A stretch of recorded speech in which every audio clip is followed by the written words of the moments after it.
Hello అందరికీ welcome back to my channel. ఇది Friday రోజు డిన్నర్ టైం వ్లాగ్ అనమాట. ఇక్కడ నేను చికెన్ కుక్ చేస్తున్నా. ఇది చెప్పాలంటే ఆన్ డిమాండ్ కుకింగ్ అనమాట. ఆన్ డిమాండ్ ఎందుకన్నానంటే మా తమ్ముడు పేరు అజయ్. వాడు రీల్స్ చూసి వానికి చికెన్ మీద క్రేవింగ్ స్టార్ట్ అయింది. వెనస్డే ఈవినింగ్ స్టార్ట్ అయింది వానికి చికెన్ క్రేవింగ్స్. కానీ అమ్మ అప్పటికే వంట చేసేసింది నైట్కి.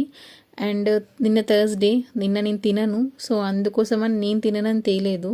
అండ్ ఇవాళ ఫ్రైడే, ఇంకా కొంచెం లేట్ అయితే వంట చేసేస్తారేమో అని చెప్పేసి ముందే ఫాస్ట్గా వెళ్ళి చికెన్ తీసుకొని వచ్చేసాడు. అండ్ ఆ రోజు ఈవినింగ్ ఎందుకో నాకే కుక్ చేయాలనిపించింది. పాప కూడా పడుకుంది, సో టైం ఉంది కదా అని కుక్ చేసా. చికెన్ చేసిన ప్రతిసారి మా ఇంట్లో ఒక డిబేట్ అయితే జరుగుతుంది. మా డాడీకేమో సూప్ కావాలి, మాకేమో సెమీ గ్రేవీ కావాలి.